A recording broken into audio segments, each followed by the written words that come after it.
Hey guys, welcome to Public Speaking School Online. My name is George Asian and I'm delighted to be with you today. I want to share with you the science of self-confidence, how to develop confidence, how to terminate fear, and how to move your life, forward. If you are a speaker, you need to understand this concept very well because a lot of people are hampered by this malady called fear. And they are prevented from doing the things they're supposed to do. They are prevented from speaking, from delivering top-notch speeches, from effective presentation because of this malignant malady called inferiority complex and fear, or what we choose to call stage fright. Now, technically, we call stage fright glossophobia. Glossophobia is one of the many phobias that people have. We have different kinds of phobias. We have phobias that people have for heights. We have phobias for old age. We have phobias for all kinds of things. People fear to die. People fear for all kinds of things. What kind of fears do you have? And the fear for public speaking, according to scientists, has been known to be something that is quite troublesome. People would rather sit down where they are or rather die in some extreme cases than stand on the stage and speak or stand on the podium or to speak. So we want to deal with it today. And if you joined us in the WhatsApp class we had yesterday, we started looking at some scientific and psychological dimensions of fear, and we started disintegrating it and helping you understand how best you can overcome stage fright. So I'm going to do a quick recap. I'd like you to quickly understand signs that you most likely will have if you have stage fright. If you're suffering from stage fright, there are certain signs you will notice. First of all, you notice that every time you have cause to speak, whether prior to the events or before the events, you notice extreme nervousness. You're very extremely nervous, or maybe like in my own case, when I started off speaking, I used to be very scared. I used to be scared of speaking. I used to be scared of rejection. I used to be scared of intimidation. I used to be scared of failure. I used to be scared of so many things. So speaking for me was terrible. What usually used to happen to me every time I spoke in public was that I would have sweaty face, palms and hands. And also sometimes, there are people I know, there's a professor I know who has knocking legs, his legs knocked together. And people who are fair-skinned usually would have facial flushes and red face. The people who have watery eyes, they literally want to cry whenever they are given the opportunity to speak. Some people have sleep loss, they can't sleep. Some people have tongue ties and incoherence, they begin to stammer when they don't normally stammer, but because they have the opportunity to speak, they are now stammering. And some people have dry mouth. So these are the signs that are usually associated with glossophobia.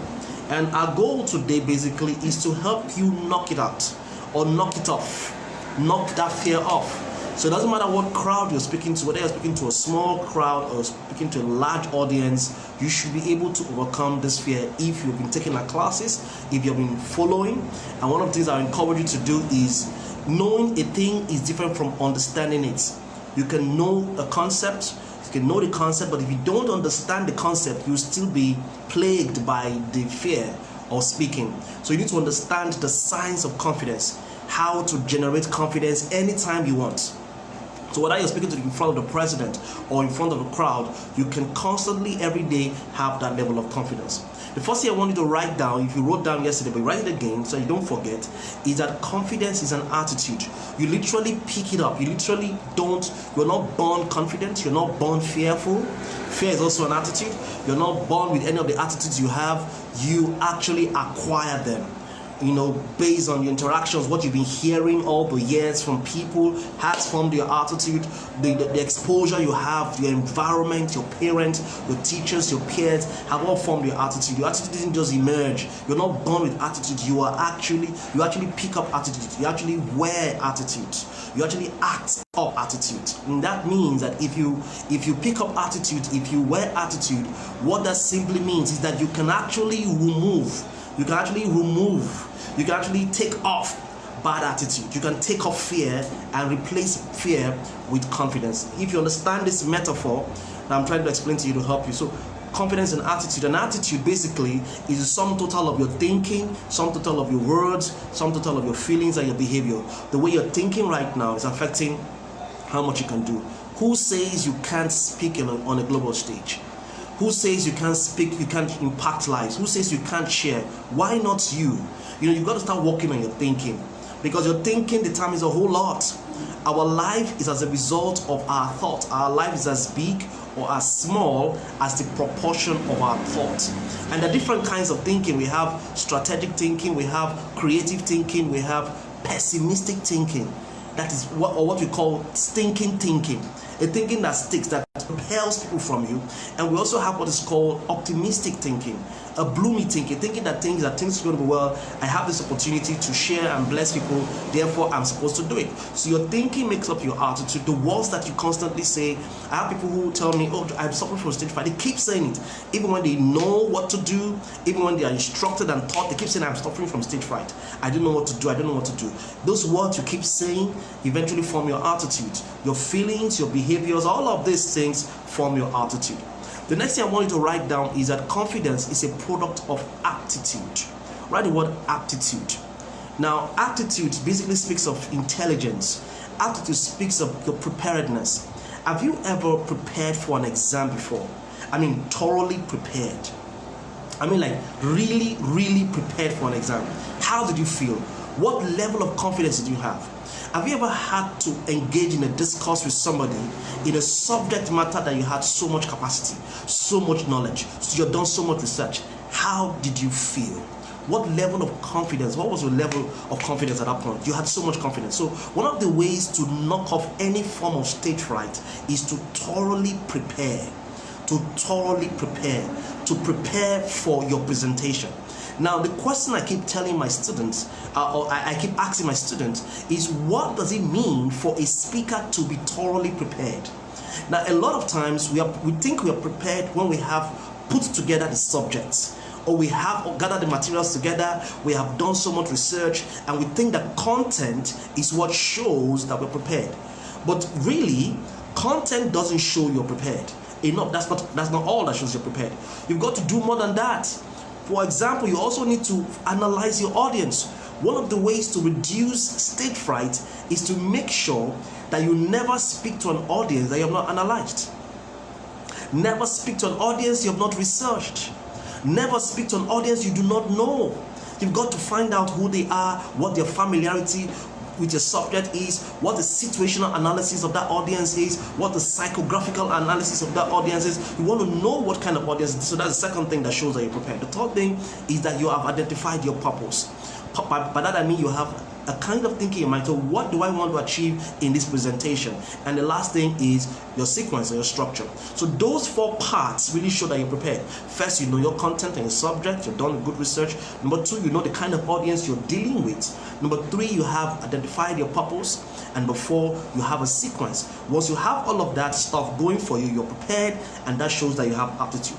We call aptitude the speaker intelligence. That intelligence that is available to you when you stand on the podium to speak, that you're speaking and you're able to think on your feet, is as a result of your aptitude, your capacity, and that comes from aptitude. Aptitude births confidence. Now, what does it mean to have aptitude? Aptitude simply means that you need to have what to say. Why should you ever speak on stage when you don't have what to say? You need to have what to say. Number two, aptitude means you need to know what you're saying. Why should you ever speak on a subject that you don't have sufficient knowledge about, or you have shallow knowledge, or you're working on presumptions and assumptions?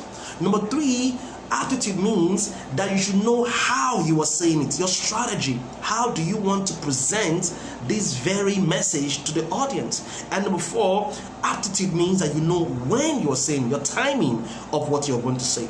So aptitude is a very major part in developing your confidence. And we said yesterday in the WhatsApp class that attitude, that is the attitude you have, your thinking, your feeling, your behavior, plus your aptitude, your intelligence, your capacity, your preparedness equals confidence. If you develop the right attitude, you start thinking right, you start behaving right, you start feeling right, and you increase your capacity, you have knowledge, you're prepared for that event. Of because you're going to have confidence. So the result of attitude plus aptitude equals confidence. That's simply how to get confidence. One other way to get confidence is to have clarity.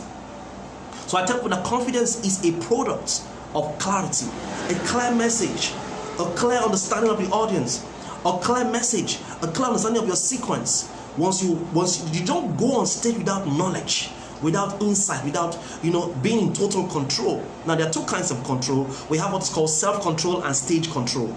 Now self-control or self-governance is important. Part of the control that you need to have as a speaker, is confidence, and that confidence will come majorly from clarity. Now it is that confidence that convinces. Now, a lot of people think that content convinces, but it is actually confidence that convinces people. The confidence that you attach to your delivery of that speech, the confidence that you attach to the content. So stop speaking, start delivering, with confidence your content. So people pay me lots of money not because of so much content, but because of the confidence associated with the content. So I tell, in public speaking, content is not king. Unlike in speech writing or on the internet, there's so much emphasis on content, how much content you have. But in public speaking, confidence, delivery is what's king. Platform presence, your tonality, your body language is what is king. And so you need to be very particular about that. Now people are still struggling with confidence. If you're still struggling with confidence, you may never understand charisma. If you're still struggling with confidence, you may never truly understand what charisma is. Confidence is the platform on which charisma is displayed. Now you move, the higher level of confidence is charisma. The display of swag, the display of energy comes when you have confidence. So it's very important, my dear friends, listeners, that you develop confidence. You understand the signs of confidence. And we said yesterday that there's a relationship between your psychology, that is your mind, and your body. A lot of people don't know. That's one of the groundbreaking research of medical doctors, groundbreaking research of medical scientists, groundbreaking research of psychologists and parapsychologists and neuro-linguistic experts and behavioral psychologists. They have found out that there's a link, there's a nexus, there's a connection between your mind and your body. And that whatever happens to your body affects your mind. If you get sick today, your mind will be distorted. You can't think creatively. You can't think strategically. You can't make progress because your body is sick. In the same vein, if your mind is discouraged, if you're frustrated, if you're afraid, it will be revealed, it will show in your body. You cannot see an emotion. The only way you see emotion is body language. So the speaking of your emotions is your body. And once you understand this simple concept, you're done. You are done. So when a person stands on the podium to speak, what we are seeing is we are seeing fear or confidence. It's in the body, it's in the strides, it's in the posture, it's in the poise, it's in the facial gestures, it's in the hand movement, it's in the awkward stand, it's in the bobbing of the head. Everything the person does on stage is a revelation of his inner state, of his internal representation. So if you understand this very carefully or clearly, your life is made. What does that mean? It means simply that if I'm going to control my mind, I must take charge of my body. There is no powerful emotions without powerful movements. There is no expression without movements. If you're really, really going to display confidence, you've got to understand how to use your body. Check your body movement.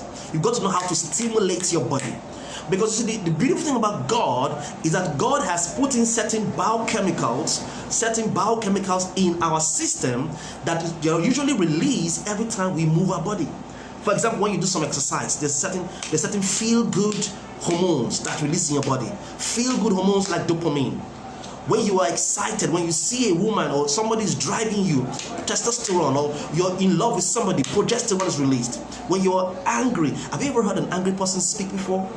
His level of oratory is top-notch, is at the highest level because of the release of adrenaline.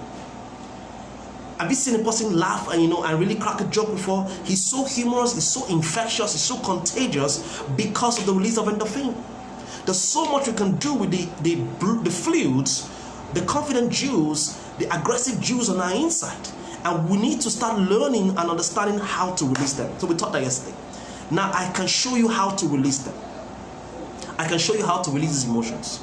I'd like you to do an experiment. A child is crying. If a child is crying, the head of the child is usually down. Alright? When the child is crying, the child's head is usually down. Because the child cannot successfully cry with his head up. So if a child is crying, what you simply do is lift up the child's head up and tell him, stop crying, stop crying. If you do that, the child will stop crying immediately. It doesn't matter how intense the cry is, because this posture, head up, is the posture of confidence, is the posture of no crying. Head down is the posture of crying. So by manipulating your body, you can manipulate your mind. By shifting your body, you can shift your mind. There's so much you understand about this. There's so much power that can happen to you if you understand this nexus between your mind and the body. And let me even shock you. Let me even shock you some more. If I can model, imitate, or mirror the body language of another person, I can assess his feelings. I can assess his emotions. I can assess his emotional patterns. Now that's why it's very dangerous. When you sit down with a person and then you literally mirror his emotions, you can assess his states, his internal representations. You can even go as far as seeing what the person is seeing in his mind. Scientific experiments have been done where people, model people physically, and they can see what the other person is seeing because they're modeling. And I don't want to go deep into that. I'll show you if you join our class. Our training can show you some of these things a lot more. But here's the point: there's a strong nexus. Knowing this secret helps you realize that you can never ever be discouraged again. Never ever be discouraged again. Never ever. So if you're discouraged, if you're down, what do you do when you are down? You manipulate your body. You move your body aggressively. You move your body excitedly. What do you do when you are afraid? What do you do when you're afraid? Afraid to speak. Come on, you take postures. You take postures of confidence. For example, you can stand up straight. I tell you, you appear well. What's your best dress? Your best dress. The dress that gives you confidence. You wear that. What's your best look? You look that. How do you make it put your face whenever you're confident? You do that. You adopt that posture. How do you move your hands when you're confident? You do that. How do you walk when you're confident? How do you stand? What do you think about? How do you move? How do you walk? How do you hold the stage? You use that posture. The moment you do that with your body, your mind begins to align. Your mind begins to align. The body sends signals to the mind that, look guys, we're supposed to be confident here. And so that is so powerful. Just by breathing properly, just by doing it right, you can manipulate your psychology. You can release the essential hormones that will move you forward. That's what we taught yesterday. And for those of you who followed me, you understand. We also said something about the mind. That the mind is the psychology is made up of a lot of things. Words you say. What that means is that the words you say play a major role in impacting people and also impacting yourself. Do you know that you hear what you say? And your language pattern is important. Some of you need to delete certain words from your conversation. Because as I taught you yesterday in the language class, language power, that by deleting certain words, you delete certain feelings. Because every time you say a word, they come with feelings, they come with emotions, they come with imagery. So when you take those words in your conversation, take those words out from your conversation, take those words out of your vocabulary, you take out that feeling, you take out that experience. So you need to start replacing those words with empowering alternatives like, words of confidence. And I'm talking about words. Words help us to boost our confidence. Now listen to me, guys. It's not going to happen overnight. You've got to be very deliberate about your confidence. All right? Look at the mirror and say those words to yourself. Let endorphin and dopamine be released in your body. And we call it affirmation. So there are certain set of words that trigger you that you can begin using, and if you say those words to yourself. Right? You get that now? Say those words to yourself. And so words, we also said that words make up your psychology. We said that feelings make up your psychology, how you're feeling. We said that your paradigm makes up your psychology, how you look at the world. We said that your state, how you're currently feeling, makes up your psychology. We taught you in the WhatsApp class the meaning you attach to things. The meaning you attach to things make up your psychology. And bottom line for all of this conversation was that there is a nexus, there is a relationship between your mind and your body. And by manipulating your body, you can manipulate your mind. By manipulating your mind, you can manipulate your body. And that is so great. So let's get into a subject for today in specific terms, how you can quickly overcome stage fright. Now let me say this as a foundation so you understand is that every speaker at some point, when it's really extreme, it's called glossophobia. When it's really extreme, it's called glossophobia. So some people may not totally take out that nervousness, and you need to literally move yourself forward. That will give you the level of energy you're looking for. All right. So but again, when it comes to speaking, you have to be willing to do the things that you fear, so that fear that you have diminishes. So what are the secrets you can begin using to overcome stage fright? Number one, find a way to stand on the stage some more. Do a lot of speaking. Whenever there was a testimony in church, go give testimony. Whenever there's a meeting, raise up your hand and say something. There's a little gathering, say something. Keep speaking before small audiences and big audiences, because you've got to face your fear. You have to do the things you fear, so that the death of that fear is certain. Find a way to stand on the stage a lot more. Another thing you want to do more is to prepare thoroughly. Get your notes together. Do not just prepare in your notes. You have mental rehearsals, prepare in your mind, and then be sure that you know the subject very well, and you know the audience you're speaking to, you know the structure, the sequence, and you know the outcome you're looking for. That's what shows you're prepared, and be very thorough about your preparation. That also gives you confidence. Now, this is what I've been sharing earlier, and I said that one way to also overcome stage fright is to use what we call self-starters. Now, what starts you? How do you get started as a speaker? For me, that starts me. All right. Sometimes it can be enchantments. It can be rather incantations, like words that you repeat on a regular basis. That could be your starter. It could be affirmations of yourself. George, you can do this. You can do this. You can do this. Go, go, go, go, go. You can do that. You can move. For me, I hit my body. I could clap my hands to get myself stopped. I could, tap my chest to get myself triggered, to get started.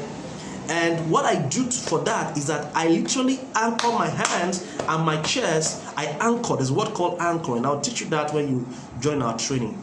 I'll teach you when you join the training. I can hit my chest and I have confidence. I have students who, when they touch their nose, they suddenly get confidence. Confidence, the hormones necessary for confidence swells up on their inside. So hitting their chest, clapping their hands, doing something aggressive. So what starts you? Is it words? Is it tapping your body? Is it, whatever it is. For some people, it's wearing a rubber band, tight rubber band when they're about to speak. And then for a start, you can literally just pull the rubber band and hit your hands. Snap your hands so that you feel the pain and you feel that, look, you've got to be at your best. So you're conditioning your mind to be anchored to that snapping or to the hitting of the chest. What starts you? Is it words? Is it music? Some people, music starts them. For some people, it's prayer that starts them. You need to get into your state, your peak performance state. And if you get into your peak performance state, you do well in speaking. So you need to start identifying your self-starters, or identifying preferred self-starters, from music to motivational messages to praying to shouting to screaming. Some people, is a certain body movement they use. I have a mentor who has a karate move before he climbs the stage. Every time he wants to climb on stage, he does a karate move, then turns around and shouts loudly before he climbs the stage. We all have our self-starters. You go to a football stage, people are about to enter the field to play football. They jump, they shake their heads somehow. They're starting themselves to be in the mood or in the zone for speaking. So this is important to quell and to reduce that fear, so you can deliver top notch. So use self-starters. The next thing I want to say that will help you drown fear, literally drown fear as you speak, and help you boost your confidence, is to have conviction and passion about what you want to say. Have conviction and passion about what you want to say. What do I mean by that? There is no fear in love. Speak on subjects that you have passion about. Speak on subjects that you have confidence and you have convictions. Now, whenever you speak along those lines, there is really no fear. I mean, you'll be so passionate. There'll be a lot of dopamine and endorphin released in your system. The likes of Winston Churchill, the likes of Martin Luther King Jr., the likes of of Barack Obama, all were convicted. They had convictions about what they're talking about. If you have convictions and passion, you are going to deliver top-notch speeches. All right. Number three, it's very important that you pose and appear confident. So I said that earlier, that the dressing, people will first see you before they hear you, and your appearance can add to your confidence. Your appearance adds to your own personal confidence. You need that level of confidence from your appearance. So dress your best before you go on stage, and that comes in very handy. Pose confident. There's an executive pose. Do not hide behind the podium. Do not put your hands on your back. Stand, let people see your body, because your body constitutes 55% of the impact you have on any audience, and make sure you give your speech well. The next thing that you want to do when you're on stage is to project your voice. Very often when people have stage fright, one of the things you notice that they have low tune. They won't speak so loudly because they don't want people to hear them. All right, and people complain, use the mic or so on. But when you told to quell fear and to reduce the fear, you can start by projecting your voice, by speaking up loudly. Always project your voice. Use your vocals very heavily and strongly at the beginning of your presentation if you're suffering from that initial fright. All right, because it will help you to impact your audience, and also help you to release the juice, the confident juice you need to speak. Does it make sense? So project your voice. Another thing that can help, and it's like a yoga practice, but it's a very powerful practice. You can do it before your presentation. You take deep breath in and out so that you can feel a lot of oxygen in your brain. You can release all the hormones that you need for that project. And you can actually do it on stage when you're speaking. You hold the podium and then literally breathe in and breathe out before you speak. Breathing, taking deep breaths are quite engaging and quite powerful, and they will help you as a speaker, help you develop levels of confidence. Now, one of the things I tell people to do is that, and I'm going to teach that in class this evening. I'm going to show you in class, the WhatsApp class this evening, I'm going to show you how you can start using your imagination. Most of us do not understand the impact and the power of our imagination. I'm going to be teaching you a visualization technique that can help you, what we call mental rehearsals, that will help you in developing confidence. If you understand this visualization technique that I'm going to teach you this evening, you would overcome any kind of fear. Because there's a relationship between your mind and your body. So by manipulating what goes on in your mind, you can literally affect what goes on in your body and release the hormones necessary for you to speak well. So I'll be teaching you a visualization technique this evening at the How to Overcome Stage Fright Masterclass on WhatsApp. I will show you step-by-step process on how you can use that visualization technique and knock out fear and boost your confidence, release the hormones that you need to release. So mental rehearsals is quite important, seeing the audience responding positively to you, and how do you go about it? How do you go about it with your mind? I will do an exercise in the evening, and I want you to be part of it so that you can do that. The last thing I'm going to talk about today is that you want to pick a friendly face. You want to pick a friendly face. What do I mean by pick a friendly face? Is somebody in the audience that wants you to do very well.